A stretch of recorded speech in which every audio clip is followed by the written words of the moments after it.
Hey, happy day 784 of What's She Up To Now. Sharon Horne-Ellstrom, also known as Pajama Grandma, getting ready for and launching tomorrow a live challenge workshop. Been planning it before the world went crazy and the coronavirus has impacted and homebound many of us.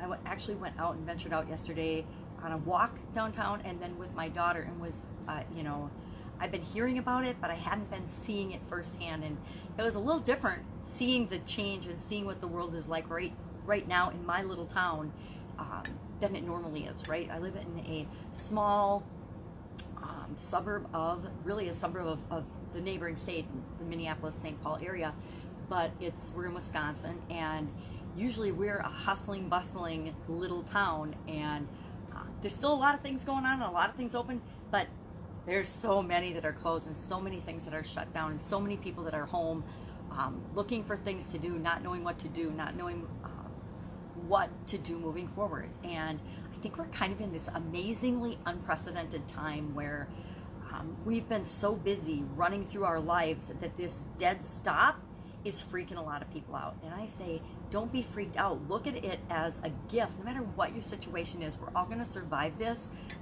I know people that are freaking out financially. Guess what? We're going to be fine. We're not going to lose our homes. We're not going to lose our cars. We're not going to starve. This too shall pass and we'll figure it out. I guarantee we'll all figure it out. I have people really close to me that are freaking out right now. And I'm like, don't worry, we'll figure this out. We'll take care of it. But the uncertainty of the situation can be turned around and flipped around, that we can use this unprecedented and unbelievable time as an opportunity to focus on what is most important, the people we love and care about. Focus on our own self-care, because most of us are so busy running through our lives, we don't take care of ourselves. Focus on what you really want to do, what you really love to do, what you're curious about. When have you ever been able to go online and say, I've been wanting to look into this topic for a decade and I've never had the time to do it. I've been wanting to do this project around the house. Guess what? The home stores are open. Daughter and I went to the home store yesterday because she is using the time to organize in her new home and declutter and put things away and create things and do home projects that she hasn't had time for because she hasn't had a day off in like the last year. And now all of a sudden she found herself with actually 3 days in a row off. And so she's gotten more done in 3 days than she's gotten done in the last year of projects and things that she's wanted to do. So look for and focus on it. And I've been saying this to everybody I talk to. Focus on what you can do and what you're curious about and what you've been excited about doing that you just haven't had the time or energy to do. So I'm super excited. Tomorrow I am doing a live challenge workshop, and I had that planned way before we all got shut down for the coronavirus. And I'm really grateful and happy about that, because it's given me personally something to focus on, challenge on, and work on every single day. I was doing a 20-day countdown to the challenge. I just did number 1 because the challenge starts tomorrow. So for the last 20 days, I have already had a structure and something that I was working on and gonna do. And so I probably feel better about that than a lot of people do. But we have to create our own structure, right? Every one of us can create our own habits and our own structures that support us. Me going for a walk downtown supports me. Getting out and doing things and exercising, and it's on my own. And everybody's like, why do you go for walks on your own? I guess I was practicing for this because I've always gone for walks by myself. I like to. It's my time to think and plan and get ideas, right? Some of my best ideas ever have come when I was walking around the state park or walking down by the river. That's when my time gets decluttered and my energy and my mind gets decluttered and I can actually think and see straight, right? Is when I am out walking or doing something like that. It's not the same, when I'm on an exercise bike or when I'm on a treadmill. For some reason, I don't get as creative as when I'm out in nature. Just that's me personally. So I'm super excited about the challenge starting tomorrow. Now, I said not ready because I'm never ready, right? We are never, ever 100% ready or prepared. We could always do more. We could always have more in place. We could always do better. We could always have something that would be different. But that's why I say I'm never ready, but I'm going to do it anyway, right? There's a couple of things and a couple components and some stuff that I wanted to do before this challenge launched that I have on some other challenges, but I didn't find the time, given that things have changed in my life as well. Now I'm hanging out with a 4-year-old all day, every day, 5 days a week. And before, and it was only a few hours a day, but she went to school for 3 hours a day. And in that 3-hour window, it was easy for me to get all the things that I want to get done for my online world and business done, and plan out the things for the challenge and things. But since that changed a couple of weeks ago, all of a sudden, I find that there were things that I just didn't make a priority and I didn't get done. And is that okay? Absolutely. It'll still be awesome. I just didn't get everything done that I wanted to get done. Now I still have today, and I will get done what I can, but I also have to do some, because my own personal situation and challenges with my vision, I have to actually set up some things so I can actually make delivery of it better and easier than it normally is. Like, for example, I created a worksheet for everybody as we go through the challenge. I purposefully did not share that ahead of time. Because if you share the worksheet ahead of time and people look at it and they're like, they see what the action items are and they see what what I'm going to talk about in the fill in the blanks, because I created a fill in the blank thing, which here's my challenge. I created this worksheet and fill in the blank thing, but I can't see it, right? I can't physically see it. So I'm trying to decide, do I want to hook it up to the 60-inch TV and then try to see it in back of me on that while I'm talking to people and doing it live? Or do I just want to do like I usually do? Because normally what I do is I just have my 5-day challenge, or how many ever days the challenge is. I come up with a topic and I talk about that topic. It's one thing about when you've been in business for like decades and decades and 47 years, you can pretty much pick a topic and then people can ask you questions, or you can pick a topic and you can talk about that topic for a pretty lengthy amount of time. I mean, if you ask me anything about quality, even though I haven't worked in a specific quality function since 2004, I could still go on and on and on about quality and the function of quality and all of the different concepts and mathematics and statistics with respect to quality, even though I haven't worked in that industry for 15, 16 years, or specifically in that. Has quality always played a part in my life? Absolutely, positively. One of my, some of my favorite foundational things that my go-to methods and strategies I learned in college, and I learned by applying them in the quality function. One of the pops to mind is plan, do, check, act. Everything that you do in your life with respect to quality can be broken down to those 4 steps: plan, do, check, act. So there's things like that will always be with me. So from a mechanic standpoint, I have to decide, am I going to change where I do my recording? And yesterday I was thinking, yes, I was going to do that, and I was going to set up a whole new area. And today I'm like, nope, not going to do that. I'm just going to do my recording in my usual environment. Why? Because there's so much else going on in the world. I'm just going to keep things simple, which is a core principle in life and in what we're delivering and doing and how we're helping other people and how we're helping to make our life better. So often we overcomplicate the living daylights out of absolutely everything. And I guess that's another blessing in what's going on right now. We are being forced to back up, slow down, and figure out what our priorities are, what's important, and keep things more simple. Realize that all the complication, all the speed, all the nonsense that we've been putting ourselves through is kind of self-inflicted, right? When I think about I'm freaking out and stressed out about something, I sometimes just will stop and take a deep breath and realize that nothing outside of me is making me freak out and be upset about this. It's all coming from within me. And then I'm like, all right, I guess that means I can fix it, and I can figure out different ways of looking at this situation so that I'm not so upset or I'm not freaking out. So what do we have today? Fun day challenge today. Awesome. Day 75. I'm doing a 365-day fun challenge based on, actually, see my head, the little journal book, Do One Fun Thing Every Day. And I've been doing this for 75 days. I didn't start right at the beginning of the year because I was finishing off last year's, which was Do One Thing Every Day that makes you happy, because I wanted to be happier last year. So last year I got happier until the end of the year when I got really sick with the flu. But I still was on here every day except for 2 days. I wasn't on Christmas morning because I couldn't hardly get out of bed. I got out of bed, onto the couch, which is pretty much where I stayed between the couch and the bathroom all day on Christmas Day. I totally missed Christmas this year. Guess what? I really was sad. I missed my family, but it wasn't the end of the world. And then after that, I rolled into doing one fun thing every day. And it's kind of funny because I didn't realize that this is for 6 to 9-year-olds. But you know what?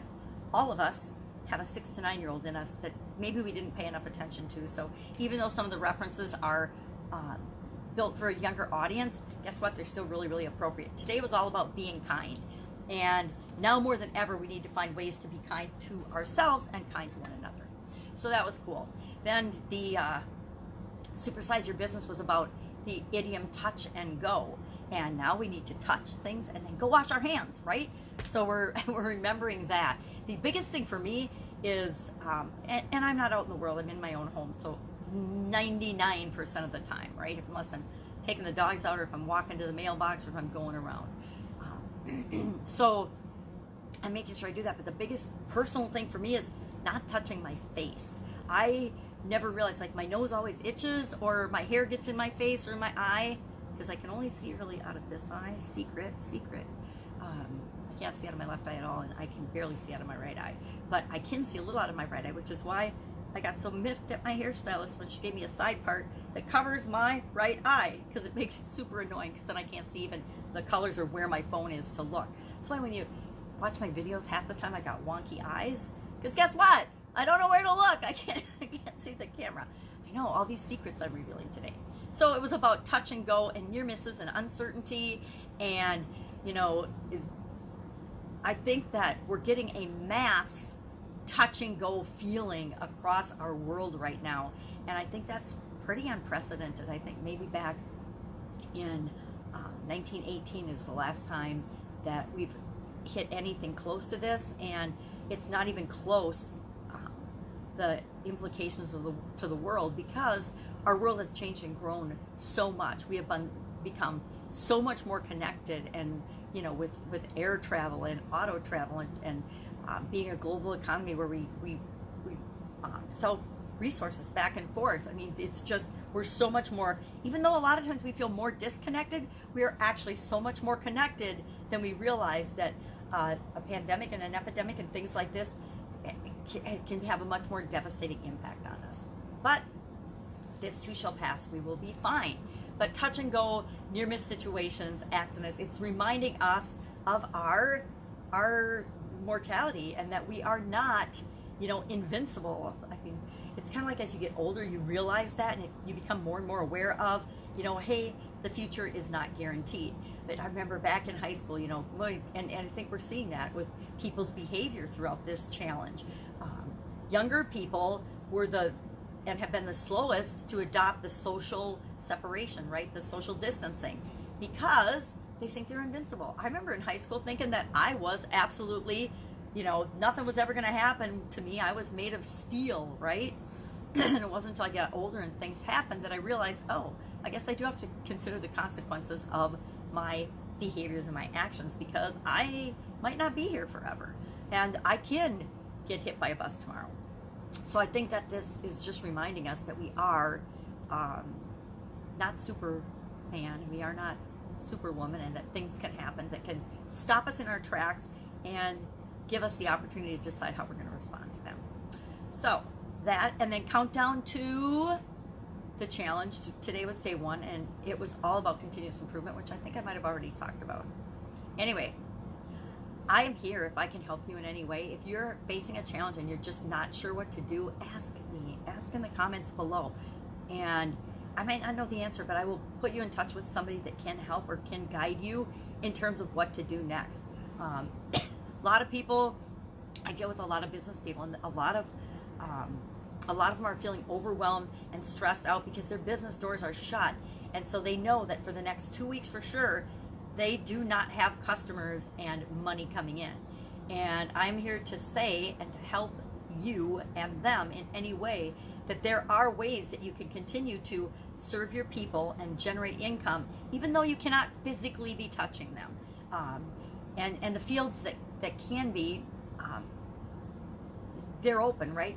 Chiropractors and medical practices and veterinarians and things like that are some of them are still open. So ask yourself, what's the difference between somebody that's in the same field as me that is open and me that is not? It might be that your governor said in your state you cannot be, you have to be shut down. But there's still ways to serve people. And if you want to know what some of those are, hit me up, because It's something I've been saying for a long time. Every single brick and mortar business needs to have and should have an online presence. And if you don't have one, now is the exact time to create that. Not stop in your tracks and go for dead and say, this has happened, therefore there is nothing I can do. If you say that, if you do that, I can almost guarantee you you're right.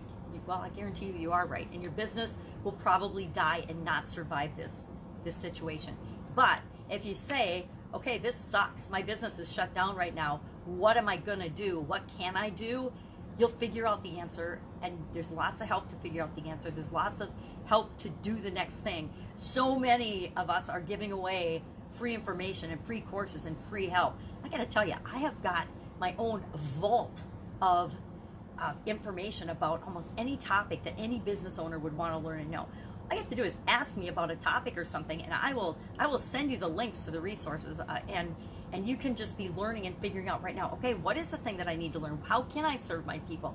How can I take what looks like a horrible situation that's going to kill my business and turn it around into something that actually catapults my business to the next level? Because that is entirely possible, and you can do it. Not just me, but you can do it too.